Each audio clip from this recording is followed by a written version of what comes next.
Howdy do y'all, this is John, and today we are talking about Ant-Man and the Wasp: Quantumania, a new movie out in theaters right now. And in Ant-Man and the Wasp: Quantumania, it deals with Ant-Man and the Wasp who go into the quantum realm and end up encountering a supervillain neither of them have dealt with before. Okay, so to get things started, first and foremost, I honestly like Paul Rudd and Evangeline Lilly in the movie, and as Scott Lang and Hope in general. I think they're very good in these parts, and I think they work well together as well. And I do like some of the visual aesthetics of the quantum realm. The quantum realm, how it looks visually, is very good. They're neat designs, and most of the special effects, not all of them, but most of them,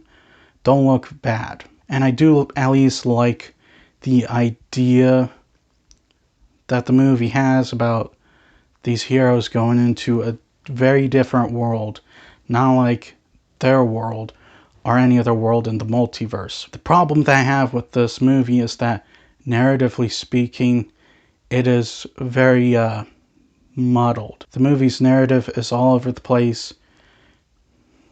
It really felt like the screenwriters didn't really have an idea of what to do. Because, narratively speaking, like I said, it's just all over the place. It goes from here to there to practically everywhere. Now, in terms of the main villain, I do like the Kane the Conqueror. And I do really like Jonathan Majors as Kane the Conqueror. The guy is a bit of an intense presence. Is he as intimidating as Thanos? Not really. But ultimately, Kane is definitely one of the better villains we have gotten in the MCU lately. However, the movie he is in is a bit boring. And unfortunately, yes, it is boring. When things are going on, you're not entirely as invested as you should be. And that is partially because you're having issues trying to understand what's going on narrative-wise. Also, they do have some questionable aspects to the movie.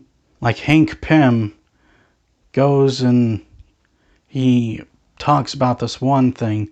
However, it's a bit out of character for him because Hank is a bit of a freedom-loving person. I don't think that Hank would even suggest what he did in that scene. And ultimately, guys, Ant-Man and the Wasp: Quantumania, it's the third bad Marvel movie in a row, which is very unfortunate, considering what Marvel used to do.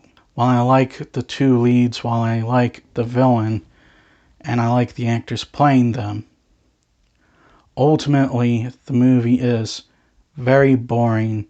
But ultimately, the movie is very boring, and you don't like the narrative that they picked for this film. I'm going to give Ant-Man and the Wasp: Quantumania a 3. Well, that's all the time I have for today. Please like this video if you enjoyed it. Please also subscribe if you're new to the channel.